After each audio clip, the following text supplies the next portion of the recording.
Okay, hi everyone. I'm Jessica. I'm an ESL teacher and I work for multiple companies, mainly Asian companies as well as European ones online, and it's quite flexible.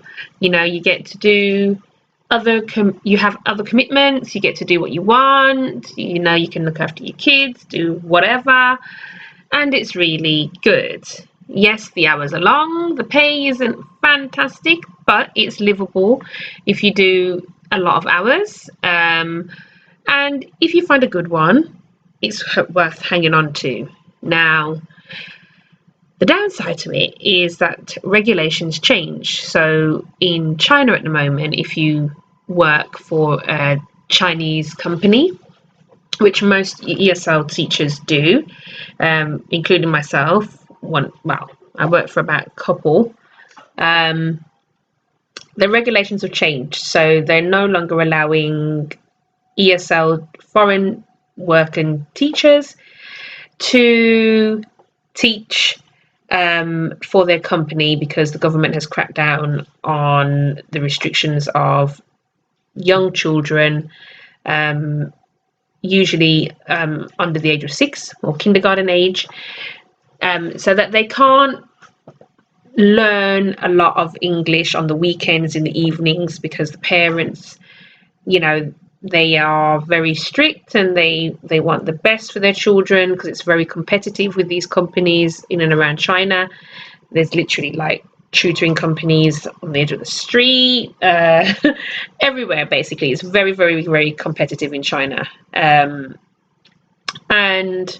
this has really narrowed the gap for tutors like myself who rely on the income from these Chinese companies or other ESL companies that's based around China. Now, for those who teach Chinese students and the ESL companies based in another country, that's really good because you may still have work. But for those of you who have ESL companies in cities like Beijing or Shanghai, you may find that your company may be obsolete. They may reduce the hours. They may say that you're not going to get your contract renewed, or they may just go on the day that the companies did. And that's what happened with a couple, I think. I don't really want to name, but that's what happened.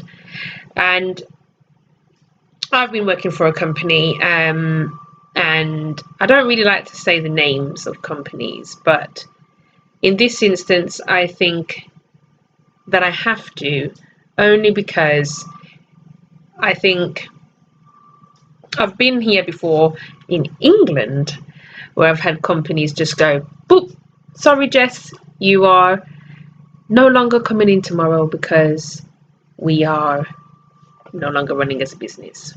We're going to liquidation. Sorry, you don't have a job, but we'll give you a good reference. So that was unfortunate for me in the UK, but I wasn't expecting it to happen online as well. And this is what happens to me, and this is with Wales English. Now, today, Wales English didn't announce anything. So I taught my classes. They said that all the teachers who currently work for them will have a contract that they're currently in to work on, and they will work to the end of the contract, but it will not be renewed. So all the classes that you teach until the end date of your contract will be the final class that you teach. Any classes that run over that amount of time, because you get pre-booked for about 6 months or 30 weeks or something like that at a time, any classes that go over that time of the end of your contract will be handed over to another teacher or a sub-teacher, and you will no longer be working with them.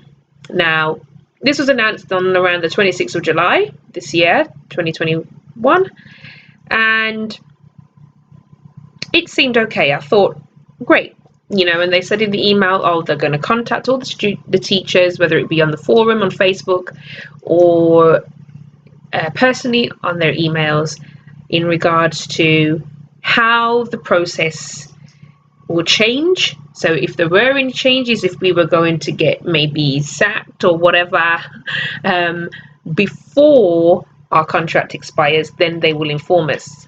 Now today, a good majority of the teachers got really spooked, including myself.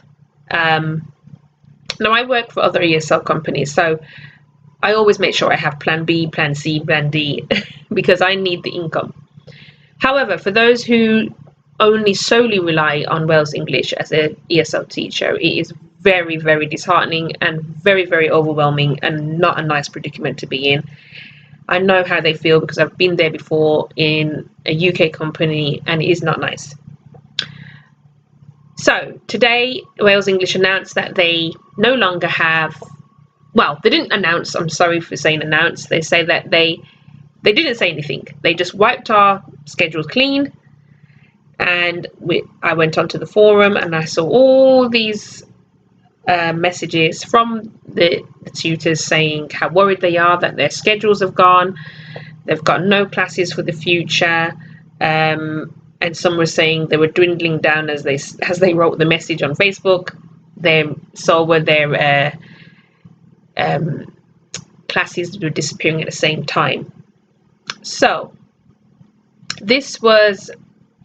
I was quite angry with this because I wasn't expecting this, and this is not good practice for an ESL company to do.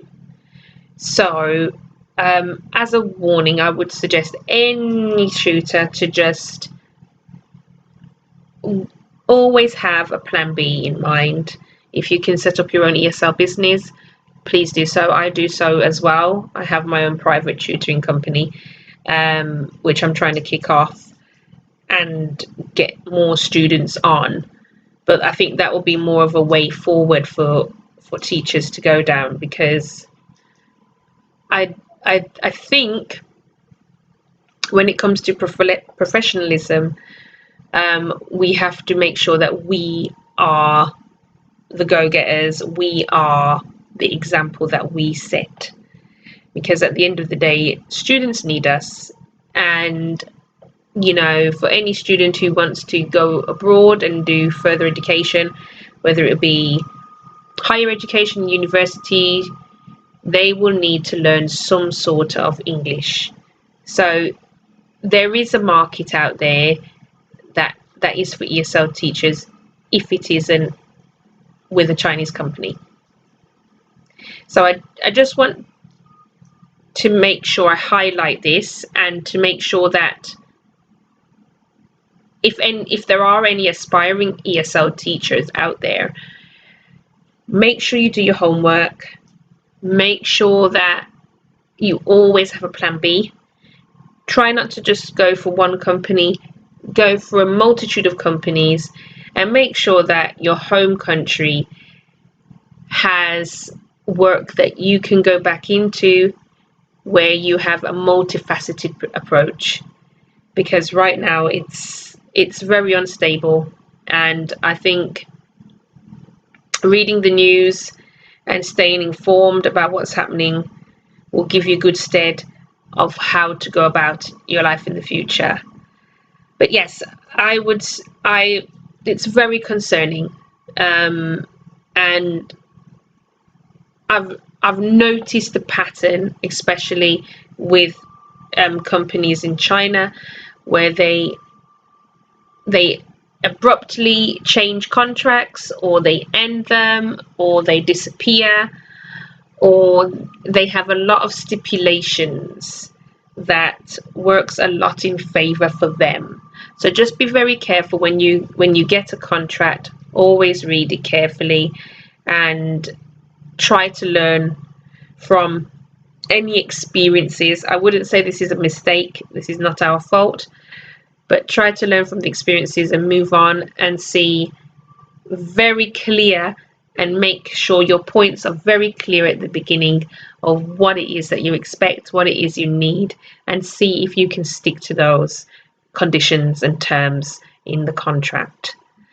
But yes, I must say though, joining the teachers forums, they're very informative. There's a great teacher on there called Tess Wilkinson from Wales English, and she has her own YouTube channel, and she's really good at informing and teachers of the new regulations that's coming out in China at the moment, please be aware that if you are working for other Chinese companies who do not know their situation in the coming months, and they ask you for anything, for example, any pre-recordings of classes that they may wish to have, like Wales English did with us, where they offer you a very small income per class, and then you have to give it back to them. Just bear in mind that, you know, you could be giving away your income, and this is something that you probably wouldn't want to do in a hurry, because remember, these companies, they all have a motive, and usually it's to stay in business. And you know, as teachers, we have valuable transferable skills. Okay, so as a teacher, we give a foundation for our students. We build them. We give them strength and the competency to achieve and to think and learn and develop. And we also nurture them. Okay, it's almost like a teacher / parent. You know, we build a relationship with our students, and those relationships are invaluable. And the companies that we work for know this. So please bear in mind, when you are doing these good deeds that they say that they would like from you, just make sure that you have thought it through properly. And if you want to do it, that's fine too, if you need the money. However, we all know that promises can also be a comfort to people who want to, you know, feel like they're getting the truth. So just make sure that always think of requests before going full steam ahead, because at the end of the day, the people at the other end of the line are the students. They are ultimately, they're the ones that's going to be missing out. And it was very disheartening for me today to teach my last set of students in 2 classes who I said, oh, I'm going to see you next week, and then all of a sudden my schedule is gone. Now, if it is a glitch, well, it's a glitch, but I'll be making my plans. However, it's a very unfair way of letting people go. And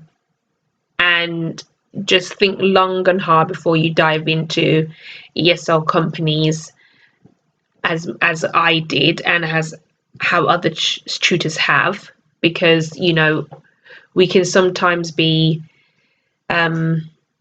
shooting ourselves in the foot and not trying to reach our own potential in other ways. So yes, that's the news so far. Hopefully it won't be a glitch, and, you know, we may have some work tomorrow. If not, I have my backup plans.